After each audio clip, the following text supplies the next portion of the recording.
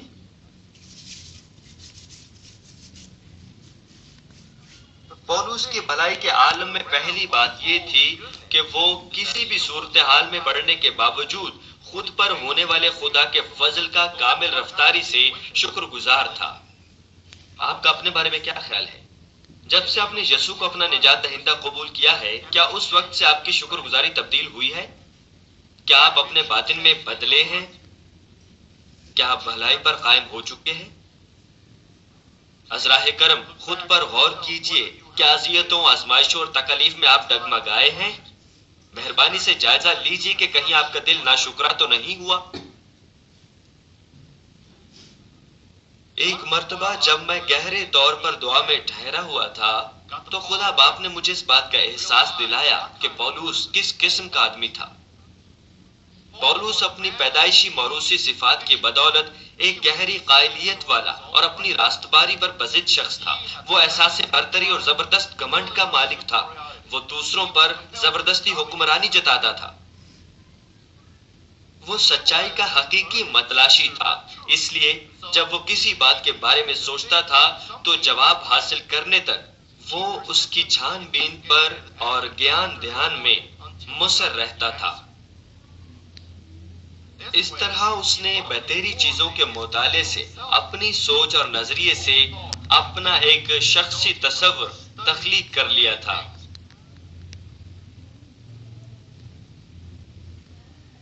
آپ میں سے بیشتر ایسے ہیں جنہوں نے خود ساختہ نظریہ، ڈھانچہ یا راست بازی تعمیر کیا ہوا ہے، اور آپ میں سے بیشتر ایسے بھی ہیں جو کہتے ہیں کہ یہ باتیں نہایت مشکل ہیں۔ لیکن پولس رسول نے یہ نہیں کہا کہ یہ بہت زیادہ کٹھن ہے۔ چونکہ اس کی ملاقات خداوند سے ہوئی تھی، اس لیے وہ ان سب کو پاش پاش کر چکا تھا۔ اس لیے وہ یہ اقرار کرتا تھا کہ وہ ہر روز مرتا ہے۔ اس نے اپنی خودی کو، اپنے شخصی ڈھانچے کو، شخصی سوچ اور خود ساختہ راست بازی کو ٹکڑے ٹکڑے کر دیا تھا۔ کیا آپ بھی پولس کی طرح ایسا ہی کرتے ہیں؟ اس کی اس خود تعمیر شدہ شبیہ نے اس کے احساس برتری کے ساتھ مل کر نتیجتاً ایسے شخص کو جنم دیا جو دوسروں پر اپنے علم اور راست بازی سے حکومت کرنے سے حظ اٹھاتا ہو۔ وہ دوسروں سے گفتگو کرنا اور اپنے جوش بیانی سے ان کو متی کرنے میں لطف اندوز ہوتا تھا۔ اپنی خودی کا انکار کرنے کے بعد سے یہ کس قدر شاندار تھا۔ مجھ میں ایک مضبوط انا تھی، لیکن خداوند کو قبول کرنے کے بعد میں اس کے فضل اور پیار کا نہایت شکر گزار تھا۔ اس لیے جب بھی کلام خدا کو سننے کے دوران مجھے خودی کا احساس ہوتا، میں اس کا انکار کرتا۔ میں نے اپنی انا سے چھٹکارا حاصل کر لیا۔ جب میں خدا باپ کا کلام سنتا تو فقط آمین کہتا۔ جب میں پاسٹر سے سنتا تو چاہے مجھے سمجھ نہ بھی آ رہا ہو، اس وقت بھی میں آمین کہتا۔ جب میں اس طرح ایمان میں بڑھ رہا تھا تو مجھے صحیح اور غلط میں تمیز کرنے کی صلاحیت حاصل ہو سکی۔ اس لیے میں نے سوچا کہ آغاز میں صرف ہاں اور آمین کہنا ایک فطری سی بات ہے، بنا حقیقت سے واقف ہوئے میں بھی کر سکتا تھا۔ خداوند اور خدا باپ کو قبول کرنے سے پہلے، میرا مطلب ہے کہ اگر میں خدا سے نہ ملتا تو مانمن پریئر سینٹر کی صدر اپنی بیوی پر آخری دم تک برتری ہی ثابت کرتا رہتا۔ میری انا اس قدر پختہ تھی، میں ہمیشہ کھیل میں جیتنے کی کوشش کرتا۔ میرا کردار ایسا تھا اور میں ہمیشہ فتح مند تھا۔ لیکن خدا کو قبول کرنے کے بعد میں بدل گیا۔ جب میں یہ سوچتا کہ پریئر سینٹر کی صدر درست ہے تو میں اس کے سامنے گھٹنے ٹیک دیتا۔ ذرا اس کے متعلق سوچیں، کیا آپ ایک شوہر کو اس کی بیوی کے سامنے گھٹنے ٹیکنے کا تصور کر سکتے ہیں؟ لیکن میں نے ایسا کیا تھا، میں بس اپنی بیوی کے سامنے جھک جاتا۔ جب ہماری گفتگو کا کوئی نتیجہ نہیں نکل رہا ہوتا تو میں ہار مان کر یہ کہتا کہ میں ہی غلط تھا۔ میں اس لیے نہیں ہار مانتا تھا کہ میں نے حقیقت میں کچھ غلط کیا ہوتا، بلکہ اس لیے کہ ناچاکی پیدا نہ ہو۔ میں اس کے ساتھ صلح صفائی رکھنے کے لیے جھک جاتا تھا۔ در حقیقت میں نے کچھ غلط نہیں کیا ہوتا۔ جب آپ یہ کہتے ہیں کہ یہ ٹھیک نہیں ہے، جب آپ یہ کہتے ہیں کہ یہ ٹھیک ہے تو وہ ٹھیک ہوتا ہے۔ مجھے افسوس ہے کہ میں نے آپ کے ساتھ بحث کی، لیکن میں نے سچائی میں کچھ غلط نہیں کیا۔ اگر حقیقت میں کچھ غلط ہے تو اس کی نشاندہی کیجیے اور مجھے تنبیہ کیجیے، تب میں آپ کے سامنے آنسوؤں سے دل کی گہرائیوں سے توبہ کروں گا۔ جب میں جھکتا تھا تو اس انداز سے اقرار کرتا تھا، تب صدر مجھ سے معافی مانگنا شروع کر دیتی تھی۔ کیوں؟ کیونکہ حقیقت میں کچھ ایسا نہیں ہوتا جس کی وہ نشاندہی کرتی۔ ابھی تک وہ سچائی سے مجھے تنبیہ کرنے کے قابل نہیں ہوئی۔ سچائی سے اگر کچھ غلط ہوا ہے تو نشاندہی کیجیے اور تنبیہ کیجیے، میں فوراً توبہ کروں گا۔ تب وہ جانتی کہ در حقیقت کچھ بھی غلط نہیں ہے۔ یہ وہ لمحہ ہوتا جب اسے اپنی غلطی کا احساس ہوتا اور وہ مجھ سے معافی کی خواستگار ہوتی۔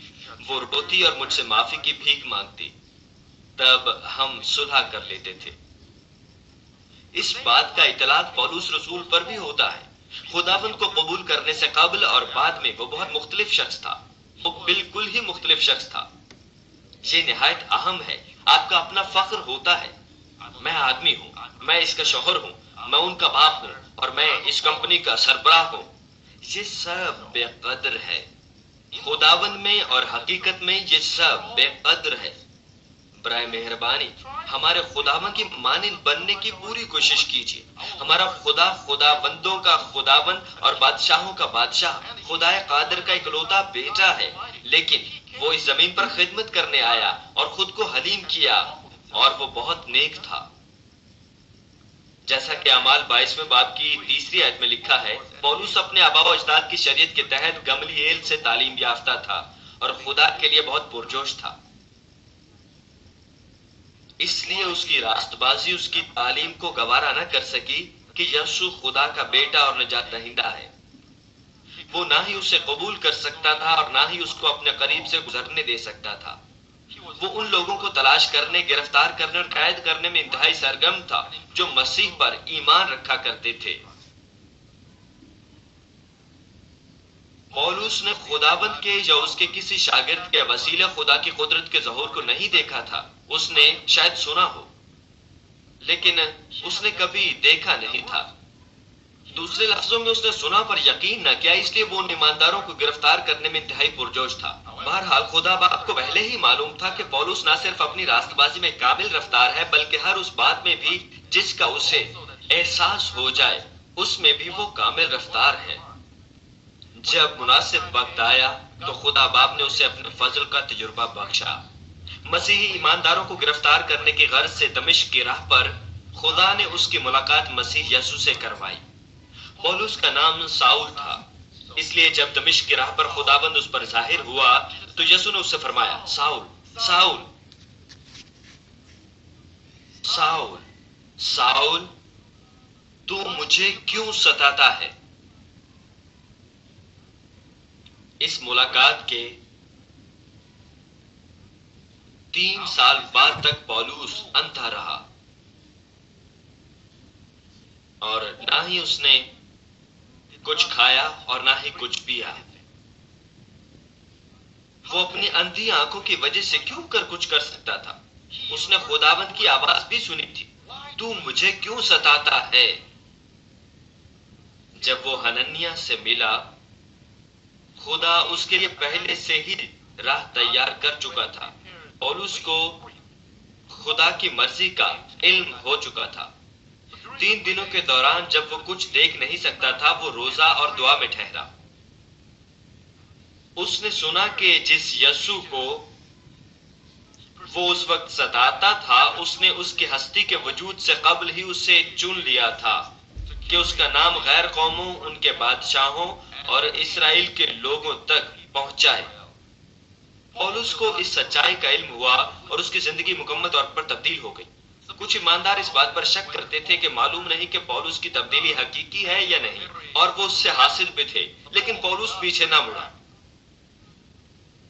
اعمال 9 باب کی 22 آیت بیان کرتی ہے، لیکن ساؤل کو اور بھی قوت حاصل ہوتی گئی اور وہ اس بات کو ثابت کر کے کہ مسیح یہی ہے دمشق کے رہنے والے یہودیوں کو حیرت دلاتا رہا۔ پولس نے دوبارہ مشق میں مسیحیوں پر ظلم نہیں کیا، بلکہ اس بات کو ثابت کر کے کہ مسیح یہی ہے دمشق کے رہنے والے یہودیوں کو حیرت دلاتا رہا۔ جب اسے مسیح کی خوشخبری کے بھید اور اس کے اس عظیم پیار کا جس میں اس نے گناہگاروں کے بچانے کے لیے خود کو قربان کر دیا مکاشفہ ہوا، تو اس نے خود کو سب سے برا گناہگار سمجھا۔ اس نے خداوند کے اس فضل کا انتہائی شکر ادا کیا جس نے اس کے تمام گناہوں اور خطاؤں کو معاف کیا، موت سے بچایا اور خدا کی دستیابی کے مطابق اسے ایک قیمتی خدمت عطا کی۔ اس کی شکر گزاری کے تمام حالات میں کامل رفتاری تھی۔ جس قدر زیادہ اذیتیں اور مشکلات ہوتی، اس قدر زیادہ خداوند کی شکر گزاری کا وہ اقرار کرتا۔ خوشخبری کی منادی کے دوران اس کی مصیبتوں کا بیان دوسرا کرنتھیوں 11 باب کی 23 سے 27 آیات میں ملتا ہے۔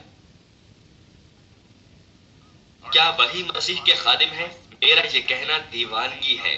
میں زیادہ تر ہوں، محنتوں میں زیادہ، قید میں زیادہ، کوڑے کھانے میں حد سے زیادہ، بارہا موت کے خطروں میں رہا ہوں۔ میں نے یہودیوں سے 5 بار ایک کم 40 کوڑے کھائے، 3 بار بیعت لگے، 1 بار سنسار کیا گیا، 3 بار جہاز ٹوٹنے کی بلا میں پڑا، 1 رات دن سمندر میں کاٹا۔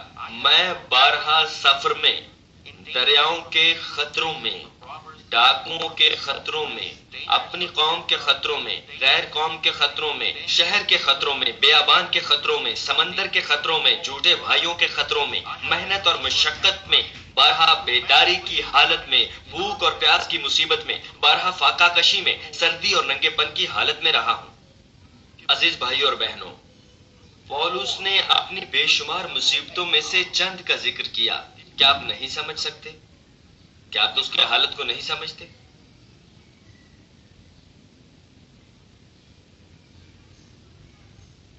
اس نے یہودیوں سے مسیح کی خاطر بارہا مار کھائی، وہ تو موت کے قریب ہی پہنچ گیا۔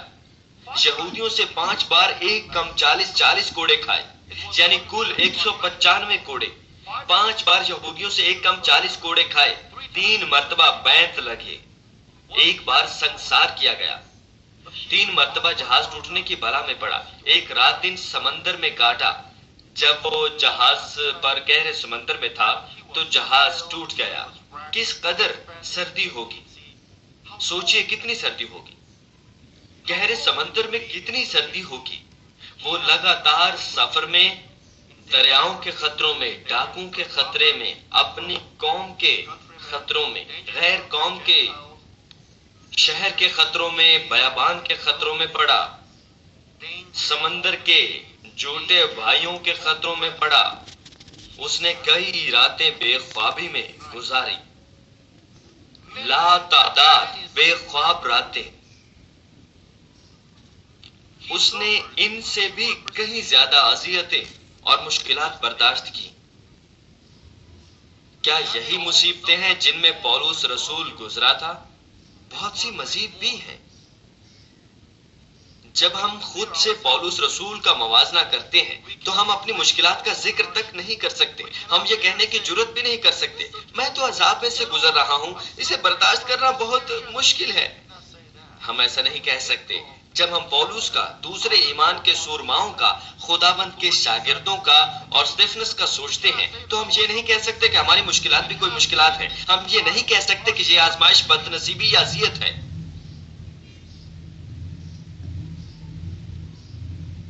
لیکن ان تمام تکالیف کے باوجود بھی وہ دل سے اپنے لیے خدا کے فضل اور پیار کا شکر ادا کرتا رہتا تھا، ہمیشہ ہمیشہ۔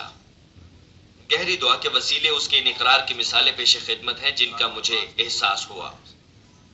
چاہے میں انتہائی مشکل صورتحال میں سے ہی کیوں نہ گزرا، گو کہ میں ایسے حالات میں بھی تھا جب میری جان بھی جا سکتی تھی، گو کہ مجھے قید رکھا گیا، اور چاہے میں جس قدر لمبا عرصہ جہاز ٹوٹنے کے خطرے میں رہا، میرے لیے یہ کچھ بھی نہیں ہے۔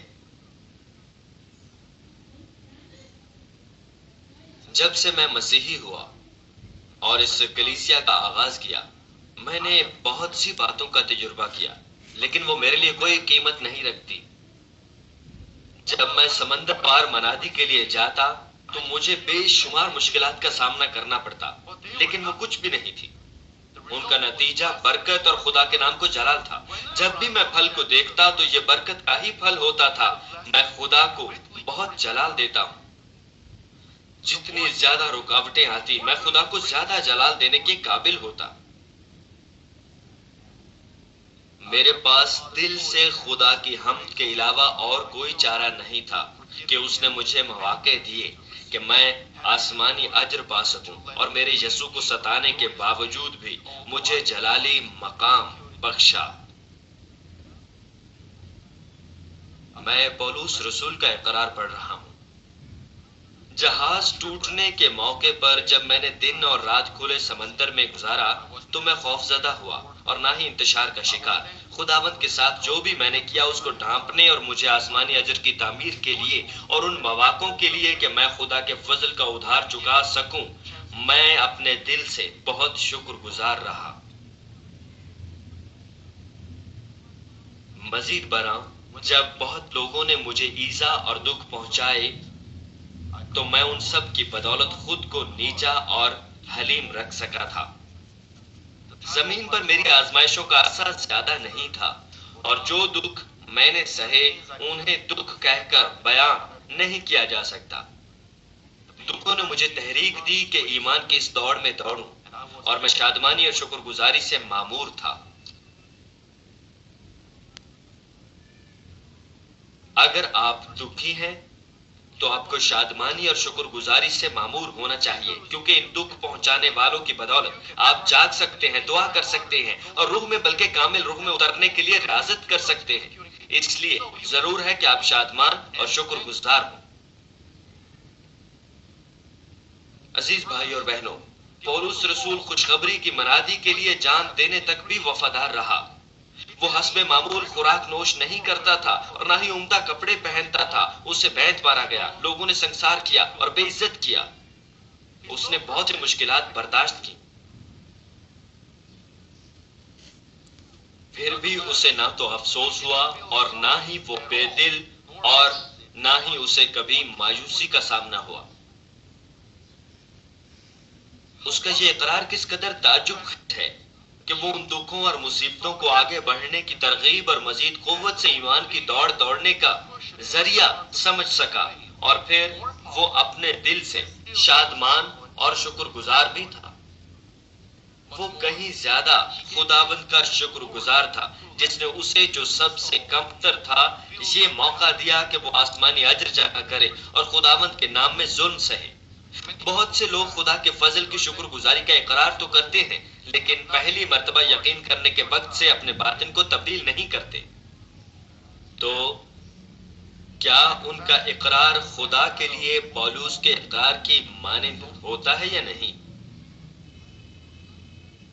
آپ میں سے بہت سے یہ دعویٰ کرتے ہیں کہ آپ خدا کے فضل کے لیے بہت شکر گزار ہیں، لیکن آپ میں سے کتنے ممبران ایسے ہیں جو اس وقت ویسی ہی مشکلات میں سے گزرتے ہوئے جن میں سے پولس گزرا تھا، پولس کے شکر گزاری کے الفاظ کے ساتھ یہ اقرار کر سکتے ہیں؟ مجھے امید ہے کہ ہم ایسے زیادہ سے زیادہ افراد حاصل کریں گے جو دل کی گہرائیوں سے شکر گزاری کر سکیں۔ مجھے امید ہے کہ آپ اپنا جائزہ لیں گے کہ کیا آپ ایسی معمولی مشکلات میں جنہیں پولس کے مقابلے میں آزمائشیں بھی خیال نہیں کیا جا سکتا بے حوصلہ اور مایوس ہو جاتے ہیں؟ کیا آپ اس وقت بے دل اور مایوس اور جھنجھلاہٹ کا شکار ہو جاتے ہیں جب آپ کا کوئی کام آپ کی دعا یا درخواست کے بالکل عین مطابق نہیں ہوتا؟ آپ نے شاید یہ توقع کی ہو کہ آپ خدا کو جلال دیں گے اور برکات حاصل کریں گے اور ہر بات میں خوشحال ہوں گے، کیونکہ آپ خدا کی بادشاہی میں وفادار رہے ہیں اور خود کو اس حد تک نذر کر دیتے ہیں کہ اس کے لیے سب کچھ قربان کرنے پر تیار ہو جاتے ہیں۔ لیکن کیا کبھی آپ اس وقت مایوس ہوئے ہیں جب آپ کی توقع کے مطابق برکات نازل نہیں ہوتی؟ آپ کو بالکل بھی مایوس اور غمگین نہیں ہونا چاہیے، لیکن اگر آپ مایوس اور غمگین ہوتے ہیں تو بائبل میں کس کے متعلق آپ کو سوچنا چاہیے؟ بھکاری لازر کے متعلق۔ جی ہاں، امیر شخص نے نجات نہ پائی اور جنت میں نہیں بلکہ نیچے عالم ارواح میں چلا گیا۔ جب امیر آدمی اذیت میں تھا تو غریب شخص لازر جو امیر آدمی کی میز سے گرے ہوئے روٹی کے ٹکڑوں سے پیٹ بھرنے کو ترستا تھا، ابراہم کی گود میں تھا۔ جنت میں کون گیا؟ سوچئے۔ آپ اس حقیقت کے بارے میں سوچئے، آپ لازر سے بہتر ہیں۔ مجھے یقین ہے کہ آپ لازر سے 10 یا 100 گنا زیادہ بہتر ہیں۔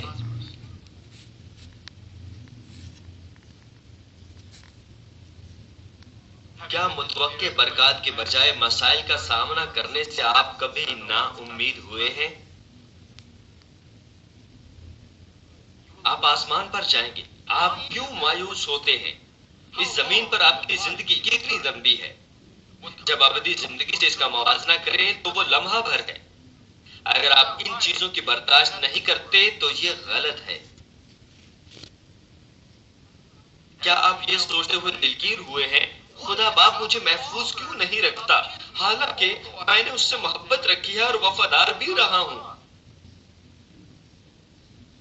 بات یہ نہیں ہے کہ خدا نے آپ کو محفوظ کیوں نہیں رکھا، چونکہ آپ سچائی میں نہیں رہے اس لیے آپ کی حفاظت نہیں کی جا سکتی۔ اگر آپ کے سچائی میں قائم رہنے کے باوجود آپ محفوظ نہیں رہے تو اس کا مطلب یہ ہے کہ خدا آپ کو دانیل اور اس کے 3 دوستوں کے مانند آپ کو برکت دینا چاہتا ہے۔ اگر آپ کسی بھی صورتحال میں شکر بجا لا سکتے ہیں تو یہ کیسے ہو سکتا ہے کہ آپ کو برکت نہ ملے؟ یا آپ کبھی مایوس ہوئے اور چیزوں کو ترک کر دیا کیونکہ آپ یہ کہتے ہوئے جسمانی سوچوں کی پیروی کرتے رہے وہ میں ہوں جس سے خدا پیار نہیں کرتا؟ اگر آپ میں سے کسی کی اس قسم کی نفسانی ذہنیت ہے اور رسول کی نوعیت کی آزمائشوں کا سامنا ہے تو کیا آپ اس قابل ہیں کہ ایک شکر گزار دل سے شکر بجا لائیں؟ بالکل بھی نہیں۔ شکر گزاری کے اقرار کے علاوہ اس قسم کا شخص اپنے ایمان میں کچھ فکریں بھی رکھا کرتا ہے۔ جب سے پولس رسول یسوع سے ملا تھا اس وقت سے وہ کامل رفتاری سے خدا کے فضل کا شکر گزار تھا اور خداوند کے لیے اس کا گرم جوش پیار کبھی سرد نہیں پڑا۔ اس سے ملنے کے بعد سے وہ خوشخبری کی منادی کے لیے جان دینے تک بھی وفادار رہا اور شہادت کی موت تک شکر گزار رہا۔ چونکہ پولس رسول سرگرم تھا اس لیے خدا باپ نے اسے سردی عطا فرمایا۔ اس کلیسیا کے آغاز سے پہلے جب میں کسی عبادت خانے میں جاتا تھا تو خدا باپ مجھے یہ سردیس بخشتا تھا۔ مجھے اس وقت اس کا مطلب معلوم نہیں تھا، لیکن اس کلیسیا کی شروعات کے بعد اس معنی کا احساس ہوا۔ اس نے یہ سوچتے ہوئے کبھی افسوس نہ کیا اور نہ ہی اس کے ملے جلے احساسات تھے میں نے یہاں اپنی زندگی کا اختتام کر لیا ہے۔ وہ نزدیک آتی اپنی موت سے خوف زدہ نہیں تھا اور نہ ہی اسے کسی قسم کا کوئی صدمہ تھا۔ مسیح کے آمنے سامنے دیدار کی بدولت وہ نہایت شادمان اور امید سے معمور ہو گیا ہوگا۔ خداوند جس کے دیدار کا وہ متمنی اور طالب تھا اور جس کی باہوں میں اس نے خود کو سونپ دیا تھا۔ میں نے ایک بار پولس کے اس اقرار کے متعلق بیان کیا تھا جو اس نے اپنی شہادت سے قبل دیا تھا۔ میں دوبارہ اس کے اقرار کو بیان کرتا ہوں جو اس نے شہادت کے مقام کی طرف چلتے ہوئے درجہ بدرجہ کیا تھا۔ میرے پیارے خداوند، میری اکلوتی خواہش ایک لمحے کے لیے تیرا دیدار حاصل کرنے کی ہے۔ خطرناک جگہوں کی جانب میرا جانا خوشی اور شکر گزاری سے بھرپور ہے۔ میرے بدن کو تو رسیوں سے جکڑا گیا لیکن میری روح آزاد ہے اور میں موت سے ذرہ بھر بھی خوفزدہ نہیں۔ مجھے ایسا معلوم ہوتا ہے جیسے میں خداوند تیری جانب دوڑ رہا ہوں جسے میں بہت یاد کرتا اور جس کے دیدار کا مشتاق ہوں، اور میرا دل تیرے دیدار کی توقع میں گرا جا رہا ہے۔ میرے خداوند، تو مجھے دمشق کے راہ پر جگمگاتی روشنیوں کے بیچ میں ہو کر ملا۔ پہلے تو مجھ تک آیا، میں نے تجھے ستایا اور تجھے بہت نقصان پہنچایا، لیکن تو مجھے جلالی انداز میں قبول کر رہا ہے۔ میں تیرے فضل اور پیار کا قرض کیسے چکا سکتا ہوں؟ خداوند، میں نے سوچا تھا کہ میں اپنی ساری زندگی خوشخبری کی منادی کروں گا، لیکن اب میں دوبارہ اپنے ماضی پر نظر ڈال رہا ہوں کہ کہیں کچھ ایسا تو نہیں جو مجھے کرنا چاہیے تھا اور نہیں کیا، اور تیری عطا کی گئی اپنی ذمہ داریاں مکمل طور پر پوری کی ہیں یا نہیں۔